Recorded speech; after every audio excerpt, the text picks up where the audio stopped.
up, everybody, and welcome back to another video. And in today's video, we are going to be doing something a little bit different that I think you guys will enjoy. There are many interviews that take place on the Detroit Lions YouTube channel and a couple of other channels for Lions players. And today I'm going to be looking at my key takeaways from those interviews. So let's get it started.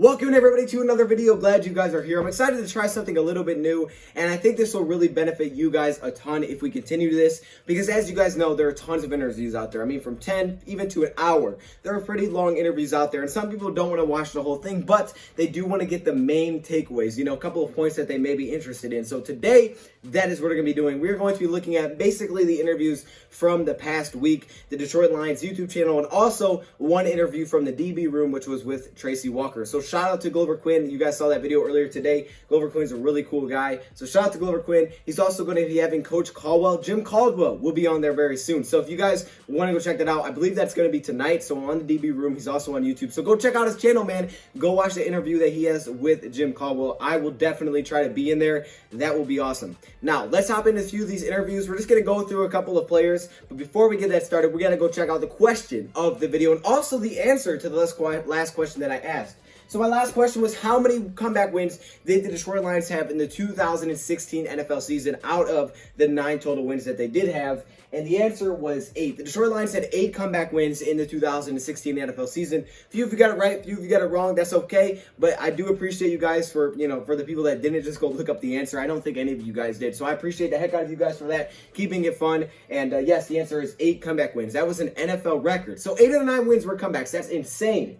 Now, the next question we will have is this. What players the Detroit Lions select in the 2020 NFL Draft in the 3rd round? What players? Plural. So 2 players. That is your hint. There were 2 players the Lions selected in the 2020 NFL Draft in the 3rd round. What players were those? So please don't look it up. See if you know it off the top of your head. Put it in the comment section below. And in the next video, as long as I remember, I will tell you guys the answer. So let's hop into these interviews, man. We got a pretty good amount of them to cover. We're looking at Jarrad Davis, some Matt Patricia, Bob Quinn, Tracy Walker. That was from the DB room. Taylor Decker. So we have some really good stuff here. Let's hop right into it. The first thing is about Jarrad Davis. Now, Jarrad Davis this offseason is very, very intriguing to a lot of people because he bulked up. Jarrad Davis got really, really big, and he went from about 238 to 240 pounds to 245 pounds. Now, that may not sound crazy, but he lost a lot of fat. He got a lot stronger. And even in this interview, this guy just looks jacked. I mean, Jarrad Davis looks like an absolute freak. I'm like, geez, Jarrad, you are insane looking. But yes, Jarrad Davis got really, really big this offseason, which he said it means he's stronger physically, obviously, but he's also feels stronger mentally, and he feels in a really good state. And I think it's really big for a guy like Jarrad Davis to bulk up to help fit himself into the scheme, because we know the Lions look for those bigger, thicker linebackers. And if Jarrad Davis can kind of mold himself to that, get a little bit bigger, get a little bit thicker, what the Lions may be looking for, I think that could help his chances to being a Detroit Lion in the future. Now, we know his 5th-year option was declined, so it's already kind of up in the air. This is a huge year for Jarrad Davis on his own, so I think him bulking up is very big. I will be throwing in clips throughout this. I worked out for about 20 weeks this off season, and I took maybe 2 weeks off. I ate super clean, and I just really pushed my body to a limit that hasn't been in ever, really. My body's never felt this good. And through those 20 weeks, it was a lot of 2-a-days. It took a lot of hard work, a lot of, pushing myself to the point where I want to quit almost every single day, and still just being resilient, being mentally sharp, focused, and just, having the ability to push through the workouts. I think that just that mindset, that having to push that hard every single day consistently, is going to help me, just stay focused and learn how to just be locked in pressure situations throughout the season. So, I mean, yeah, I made a physical transformation, but I feel like I'm mentally more available, mentally better than I've ever been in my entire life. He also had to talk about Jamie Collins. And with Jamie Collins, he said that he was one of the favorite types of people that he's ever been able to talk to. Jamie Collins, because he was very straightforward, very simple, and he wasn't trying to be someone else. He was just Jamie Collins. And he really likes Jamie Collins, and he said that's something that back in New England, that he really watched his game a ton, and he really loved watching Jamie Collins play. And he says now that he's in his locker room, it's crazy. He tries to keep it low-key, he tries to keep it cool, but he's probably, a little bit like, man, That's Jamie Collins. Yes, Jamie Collins is that dude. Jamie Collins is a beast defensively, and Jared Davis is super excited to be able to work with a guy like this. I think Jamie Collins is going to have a huge impact over this entire linebacker group, and I can already see that Jared Davis is excited that he is there. He's been able to do so many things. Been making plays in the past game. Dominant rusher, like just watching him, he's just super fluid in his movement, everything. Like seeing that guy play, like it's definitely somebody I was like, man, I hope I can make plays like this. And now being in the locker room next to him, like it's awesome, man. Like I try to keep it cool, just be low key. But I've been watching him for a long time and seen him make great plays. So I was glad to be able to play next to him. Couple of points, and now let's move on to Matt Patricia. Now with Matt Patricia and Bob Quinn, they did some interviews. Bob Quinn mainly just talked about health things, and we'll get to that in a second. But Matt Patricia talked about that and a couple of other things. Suspended for 3 games. How does that maybe affect what you initially thought? And it's not clear whether that's tied to his October arrest. Was that something you anticipated even when you signed him? Yeah, it was. We were aware of the situation in free agency. Obviously vetted the situation. We talked with J-Ron and felt comfortable with him in the situation. Obviously, have gotten to know him a lot more since, free agency and just felt comfortable with all of it. So we knew it was something that was coming. And then, really right now, like always, it's a league matter and I'll just leave it at that. But it is something we were aware of during free agency. First off, he talked about, the fact that he's going to be healthy. Someone asked him, hey, Matt Patricia, we lost a big piece in this team last year. When you were injured, you had to ride a 4-wheeler around everything. Even at games, this dude was sitting on a 4-wheeler. But now Matt Patricia is back and he's healthy. And what kind of impact will that have on practice? I'll show you guys the clip. I love it. Okay, so I finally can stand, I finally can walk, I finally can get in the mix, maybe line up and get in a stance and hit somebody, and now I got to keep 6 feet distance. So I really think that there's something here that, somebody's got with me right now. They're trying to keep me away from everybody. A difference of a year, it's good. I can walk stairs. Not that I do that regularly, but I could. And I don't necessarily have to be on a 4-wheeler to get through practice, although it is an option, which is pretty cool. So yes, that's good. It's a great thing to see that Matt Patricia is back and healthy. That should be very impactful. But he does say that he can still ride that 4-wheeler if he chooses to, which I think I may choose to just a few times. He also talked about Deshaun Hand. So there apparently went a video out that Deshaun Hand said that basically the whole COVID thing was a hoax. And I'm not going to get into all of that, but basically Matt Patricia said he used it as a teaching lesson.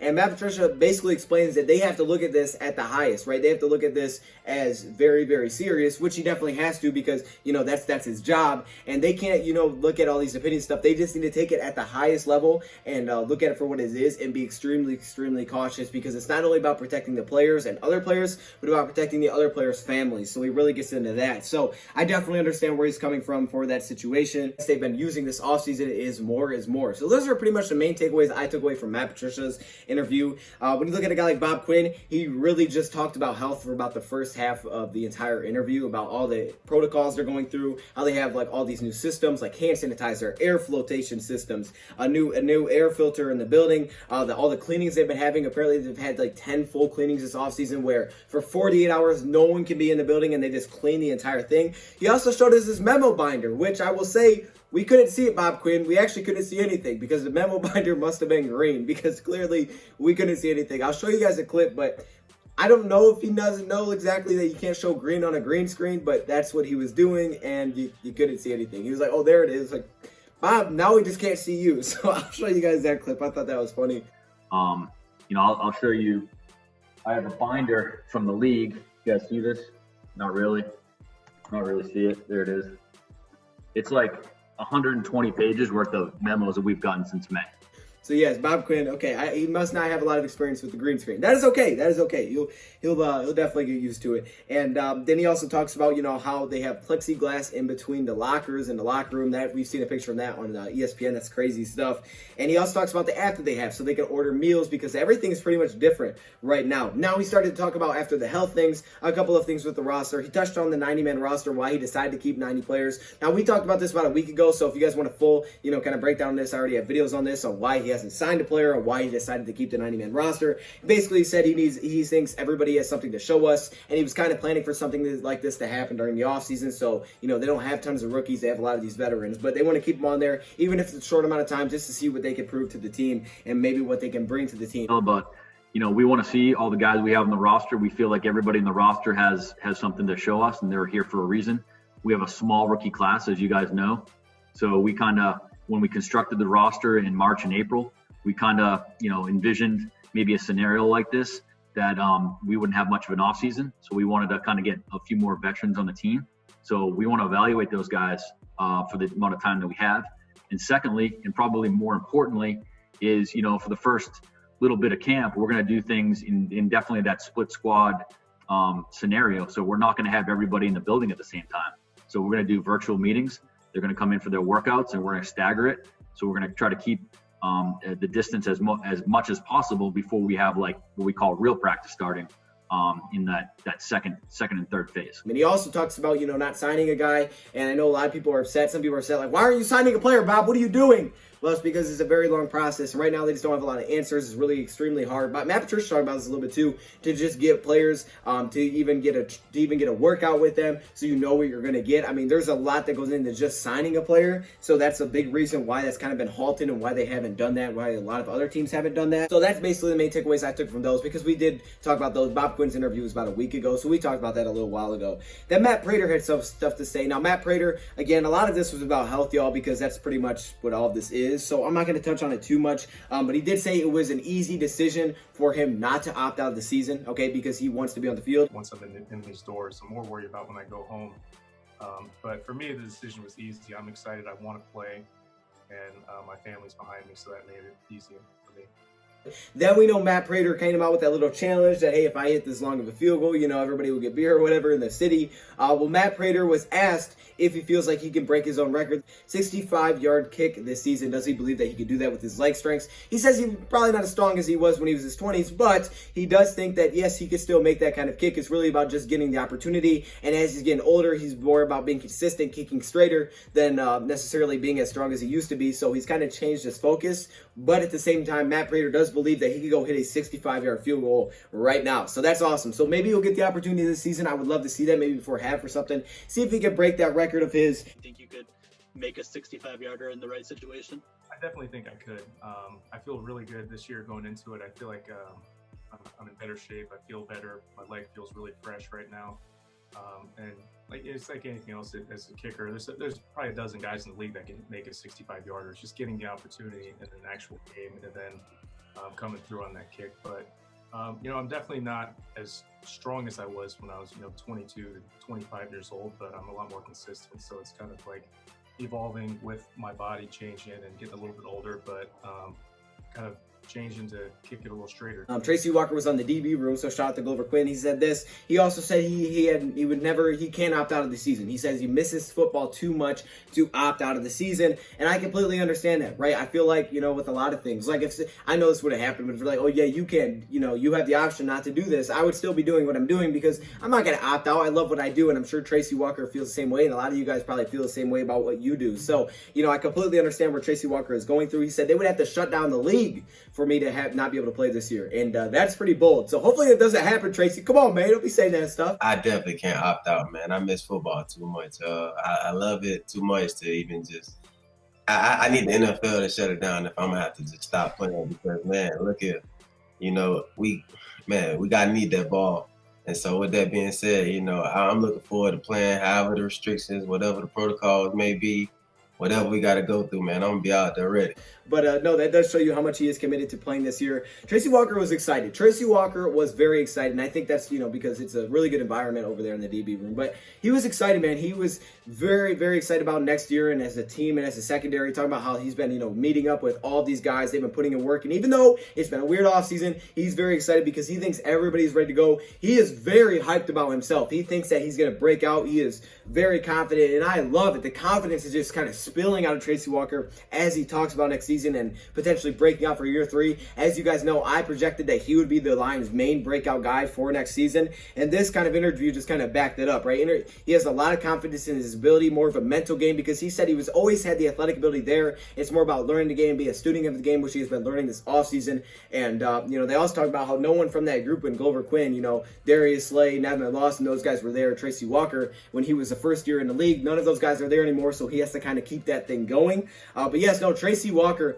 I mean, like I've talked about before, a lot of these guys are talented. They all have this skill. It's just about a lot of it's confidence, knowing what you're doing mentally. And Tracy Walker has really been focusing on that, because we saw last year the guy has the athletic ability to do whatever. Glover Quinn talked about it. He's his ability to kind of plug him in wherever, because he can go hip. He'll go hip. He'll match up man to man. He'll drop back deep. He can kind of do whatever. Okay, Tracy Walker is very fun to watch. He's a leader defensively, and you can kind of just see that, right? He just looks like an exciting guy. That's the kind of guy that you want to be a teammate with for sure. I think it's gonna take a couple weeks, but I feel like from what I've seen from some of the guys that's been working out with me, I feel like guys been going hard and they've been prepared. They've been working hard, traveling to this place and that place to get guidance from older guys and seeing the vets that they've been around. So, like I said, man, everybody has been just kind of keeping their head down from what I saw and just going at. Third year is when you kind of take that level, that leap to say, I'm a player in this league. I can play consistently in this league. You know what I'm saying? Are you, Tracy Walker, ready to take that step? Man, it's a pig pussy pork. That's what I'm gonna say right there, man. Listen here.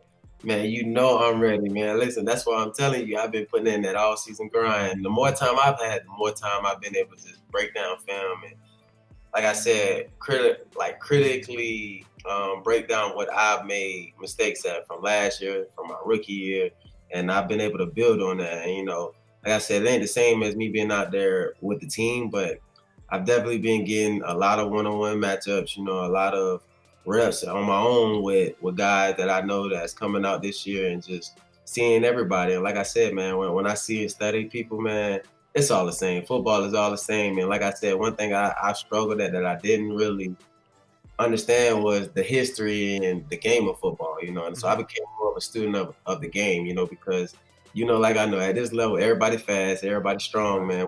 The mental aspect that helps separate the great from the good. Just through these Zoom meetings, man, everybody's hungry, man. We got a lot to prove in Detroit, especially coming off the 3-13 season. Man, we got a lot to, and, Natty Peter, they on the bubble. You know how that goes. So, man, listen, everything, we got a lot to play for right now. And so that's the mindset. We just coming out. We got to make some things shake in Detroit. And then we heard a little bit from Taylor Decker. Now, this has been kind of an article I've been seeing coming out a lot about saying that Taylor Decker has not been offered a contract. Really, what the interview had to say is he doesn't really know. He said they had conversations like months ago back in the spring, but they haven't had any conversations since then, I guess. But a lot of it, he's kind of letting his agent handle right now, and he really doesn't know if he's having a conversation with the Lions. He said he would have to call his agent. But what he does say, which is completely factual, is this: he needs to play well in the field or none of this will matter. None of the discussions are going to matter if he doesn't play well this year, and that's fact. So I love Taylor Decker for keeping it real there, just saying that, hey, you know what, this is great and all, but if I'm not playing well, there's not going to be an extension anyway, so there's no point in really talking about it. We had initial conversations of, we like you, kind of courting, I guess, to put a weird word in there. But, again, it's something that I'm kind of letting my agent handle that for now, because like I said, for me right now, if I don't play good ball, none of that's going to matter, especially given these weird times we're in. So that's very true. He's also a guy, that wouldn't opt out of the season. So I think this is great. I think this is a really good way for us to kind of sum up some of my major takeaways. Those are really it. If you guys have any other things that maybe I missed, or maybe other things that you thought were big takeaways from these interviews, put it in the comment section below. If you guys want to see more of these videos, maybe every week, let me know. Let me know your thoughts, comments below. Thank you for watching. Please answer the question of the video, and I'm out.